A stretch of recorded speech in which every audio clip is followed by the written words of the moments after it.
bakit ang aga ay ganyan na lang kataas yung level ng galit mo? Ano nangyayari? Actually, Mama Carla, nakakapikon. Ayoko talaga na ginaganon yung mga alaga ko, lalo-lalo na yung mga dancers ko. Kung tutusin, ayoko talaga na magsama sa loob ng bahay. Ikaw ay isang nagmamanage Yes, ng ako ay mga nagmamanager ng mga dancers, ng mga kabataan, Yes. ganyan. So ano ang nangyari? Actually, ito si Miko, ayoko talaga na may bakla na nakatira sa bahay ko kasi ayoko talaga may mangyari. Bakit siya tumira? Napatira mo ba sa bahay mo? Kasi sabi niya, wala na daw siya matutuluyan. Sabi ko, ayoko kasi na may mangyari sa mga bata kasi iba yung galawan ng mga bakla. Bakla na ako, alam mo yan, Mamsi. So sabi ko, turuan ng magandang asal yung mga bata kasi mas maganda maging ehemplo sila pagdating sa ating mga community. Ano nangyayari? Bakit ka nagagalit kay Miko? May ampun kasi ako, si Yaya Mokang. So nung wala ako sa bahay, iba na pala yung nangyayari sa bahay ko. Doon ako lalo napikon, Ma'am si Carla. Doon ako napikon dahil mismo pala sa kwarto ko, may ginawa pa silang hindi maganda. Umakit pa sa kwarto ko, ha? Umakit pa sa kwarto ko. Mama Carla, tanungin ko lang, pagka na-mention mo yung alaga, ilang taon ba to at mga Becky rin ba ito? Actually, nasa matured na po sila. Mga ilang time? Bigyan mo kami ng taon para... Nasa 24, 25. Hindi na sila minor. Yes, Pero no? puro mga, ano ba to, Becky, lalaki, ano ba to? Puro lalaki yun. Kasi, actually, ayoko na po talagang magbuo ng dance group. Kasi, syempre, ang hirap po magastos po yan. Kaya lang may mga bata kasi, dati na po talaga ako manager, nagkaroon ng pandemic. May mga bata talaga na gusto magkaroon ng talent talaga. So, ako kasi, matulungin talaga ako. So, gusto ko talaga silang tulungan. Gusto ko maabot din yung pangarap nila. Ano ang ginawa nito ni Miko na sinasabi mong hindi nakalaswaan? Isa ba sa mga dancers or sino ba? Isa sa mga dancers ko. Kaya pala iba na yung galawan niya sa bahay ko Kaya iba na rin yung galawan niya sa mga bata. So, hindi ko lang siya matsempohan. Pero ito yung akma na may nagsasabi na sa akin talaga. Kaya gustong-gusto ko talaga siya makaharap, Mama Carla. Dahil request mo naman na gusto mo siyang makaharap, eto na ang kaibigang dati ni Mamu na may ginawang kalaswaan matapos ang inuman. Miko, pasok!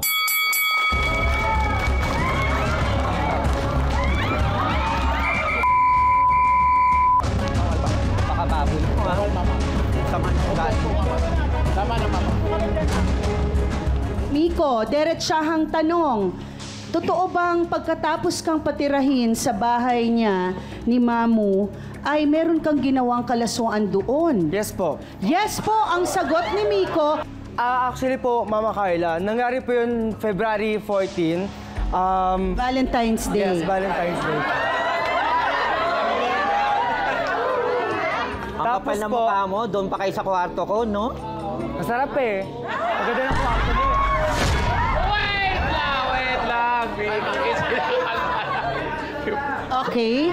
Then after nun po, yung gabing po yun, wala po si Mamu. And then after po nun, pinapunta ko po yung Mark. Yung Mark ay isa sa Yun po mga yung dancer dancer. ko. Yes po. Okay. Ang kapal. Okay. So pinapunta mo. Opo. Okay, and then? And then nagulat na lang po ako, merong bulaklak tsaka alak. Sakit! So, kinaganda Alam mo mo yan. yan. Teka lang, kung alaga mo lang naman yon, Mamu, bakit ka nagagalit? Kung desisyon naman yon at nasa edad na yung Mark. Pero dapat kasi iba yung pagtrato natin sa pagturo ng magandang asal sa ibang gawain na hindi nakarapat-dapat. Okay. Diba? Okay. Kasi kung ipapakita mo yan, paano ka parerespetuhin ng ibang dancer ko? So ano nangyari, Miko? Kayo ba ni Mark ay nagkaroon ng relasyon? Meron po. Pero alam naman ni Mark na bawal ito sa loob ng Yes, alam bahay. ko. So bakit siya pumayag? Mahal po namin sa isa Wala na po kami magagawa. Okay. Wala naman din kaming magagawa. Lalo na yung... Pero bakit hindi nila pinaalam? Oo, ni Mark. Pero ang tanong, Mamo, sabi ni Mamo bakit tinago nyo at bakit Yes. sa bahay nyo ginagawa? Yes. Hindi nga magandang ehemplo yon. Kasi actually po, Mama Carla, bawal po talaga sa grupo yon yung O sa'yo magjojowa. nang galing, di ba? So, dapat alam mo yun. Alam ko, sarap kasi magmana ng mga alaga mo. Okay, alam mo naman, Mamo, alam mo naman na binubuisit ka lang. Mamo, tanungin din kita, may relasyon din ba kayo ni Mark? Ay, wala po. Ako kasi, sa God knows pag alaga-alaga. Pag nagbo-boyfriend ako, labas sa alaga. Ganun po yun. Okay, ang ikinagagalit mo lang ay ginagawang ganon sa loob ng bahay mo Yes. at sa mga alaga At mo. dapat, kung talagang coach ka nila, kung choreographer ka, magpakita ka ng magandang asal. Hindi nagpapakita ka dahil may gusto ka. Okay, anong masasabi mo doon, Miko?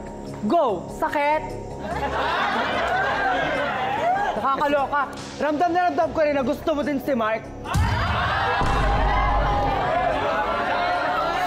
Siguro naman alam mo kung anong level ko, di ba? O alam ko, ba't ka nangingialam sa relasyon namin? Hindi ako nakikialam. Ang ayoko lang Di na nangingialam. ayaw na makita ng mga bata yung kababuyan Ramdam na ko na gusto ginagawa mo si mo. Mark. Kaya ka pala nakikipagsiksikan sa bahay ko. Okay. Siya ang alaga ni Mamu na nakapansin na may something. Si Miko kay Mark. Poging-pogi tayo kay Mark ha. Pero ngayon, tawagin muna natin, Mokang Pasok. Okay, diretsahang tanong, Mokang. Ano ang eksaktong nakita mo sa gabing nangyari ang mga bagay na dapat hindi nangyari? Nakita ko po si Miko na nakahiga po si Mart. Ginagawa niya po yung kalaswaan na ginagawa niya. Nung nakahiga po si Mart, ginagawa niya po yung inaano po niya yung espada ni Mart. Sakit? Tanong kasi Bakla! eh. Pag-inggit, pikit. Ba't ako pipikit sa'yo? Ba't maganda ka ba? Gusto mo rin kasi si Maganda Mark. ka ba? O alam mo yan. Ano ka? Alam mo yan. Kadiri ka. Mokang, totoo Talaga? bang gusto mo Hello, rin ka? si Mark? Hindi po. Gusto niya, naiingit ka Nakakadiri ka Lahat kasi. na ginagawa Coach namin, ka kasi, pinapakialaman nakakadiri ka, mo, tapos bakla magturo ka ka. na, huwag mong Ang galawin. pangit mo, ang bawa ng Kadiri pagkatao mo, ka. papanaggalawin. Yak! So dirty. Ikaw ba? Okay. Wait lang ha. Wait lang. Bigyan natin ng chance si Mokang. Ano yung sinasabi mo na pagkaalaga? Nung pagkaalaga po ni Mamo, nire-respeto po siya ni Mamo bilang alaga niya din po. Siyempre, siya rin po yung coach ng mga dancer. Nakakaya po siya mismo, mga kapwa niya rin pong dancer, ginagalaw niya po. Pero Miko, hindi ko tatawaran ang sinasabi mong mahal ka niya, nagmamahalan kayo. Ang tanong ko lang sa'yo, wala ka bang ibang lugar na pwedeng pagdalhan ng pag-ibig mo? Dahil bawal nga ang ginagawa nyo sa patakaran nyo doon. Actually, Mama Carla, kaya rin po ako galit. Excuse po ah. Bukod kasi sa dancer ko, may jowa din yan eh. May jowa din yan. Nakakadiri ka. Ang sarap mo pala.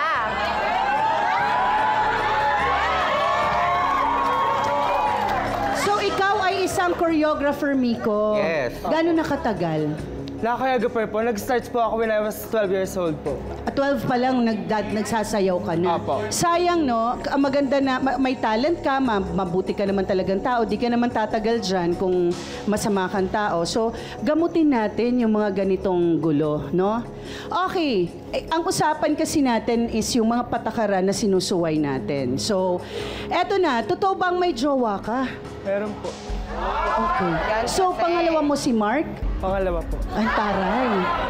Yung jowa mo, alam niya. Opo. Alam naman niya. So, okay, open relation. May ganun ba? Meron. Ay. Bago na ganyan. Ang taray fruit salad. Pangkalahatan. Ayan, Drink pa nagagalit. spaghetti. Oo, ayan.